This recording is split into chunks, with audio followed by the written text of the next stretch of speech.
शरद पवार आणि राष्ट्रवादी काँग्रेसवर टीका करायची झाली तर विरोधातले नेते एक टर्म वापरतात. ते म्हणजे राष्ट्रवादी काँग्रेस हा 3.5 जिल्ह्यांचा पक्ष आहे किंवा शरद पवारांची ताकद ही 3.5 जिल्ह्यात आहे.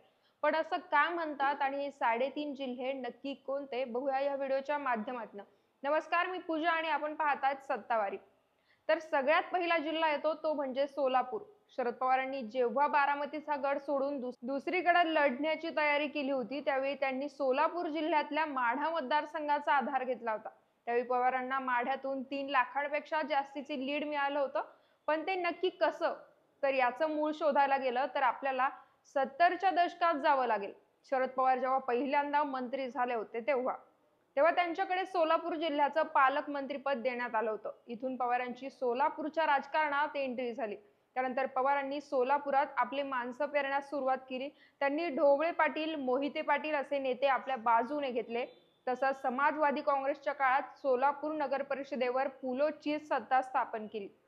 यानंतरचा दुसरा जिल्हा येतो तो सातारा.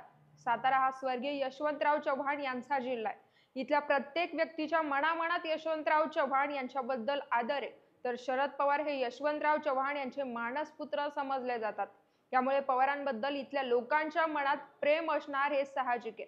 स्थानिकांच्या मते तर पवारांनी जर साताऱ्यात हात जरी वर केला तरी लाखोंचा जनसमुदाय उभा राहतो. 2019च्या लोकसभेला पवारांनी उदयनराजेंसारख्या दिग्गजाला पराभूत करून ते दाखवून सुद्धा दिलंय.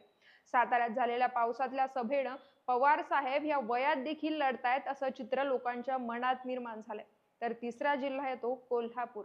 राष्ट्रवादी काँग्रेसच्या स्थापनेपासून कोल्हापूर राष्ट्रवादीचा बालेकिल्ला मानला जातो. अगदी 2014च्या मोदी लाटेत देखील कोल्हापूरकरांनी राष्ट्रवादीला साथ दिली.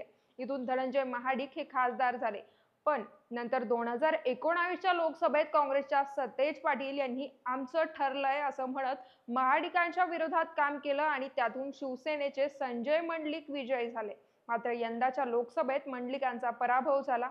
आता हे झालं 3 मतदारसंघांचं गणित. आता यातला पुढचा अर्धा मतदारसंघ येतो तो म्हणजे बारामती. अर्थात पुण्याचा भाग असल्यामुळे बारामतीला अर्धा जिल्हा म्हणतात. बारामतीत गेल्या 55 वर्षांपासून पवारांचं वर्चस्व आहे, ज्याची बीज ही 1967ला पवार पहिल्यांदा आमदार झालेले तेव्हा रोवली गेली होती. नंतरच्या पवार बारामतीतून लोकसभेला गेले आणि त्यांच्या जागी अजित पवारांनी बारामती विधानसभा सांभाळली. नंतर सुप्रिया सुळे बारामतीतून खासदार झाला. जेव्हा अजितदादांनी बंड केलं होतं तेव्हा वाटलं होतं की आता पवारांचा हा गड भेदला जाईल. मात्र पवारांनी दाखवून दिलं की बारामती ही अजिंक्य आहे. तुम्हाला काय वाटतं, या व्यतिरिक्त पवारांची ताकद कोणत्या जिल्ह्यात आहे? आम्हाला कमेंट्स करून नक्की कळवा.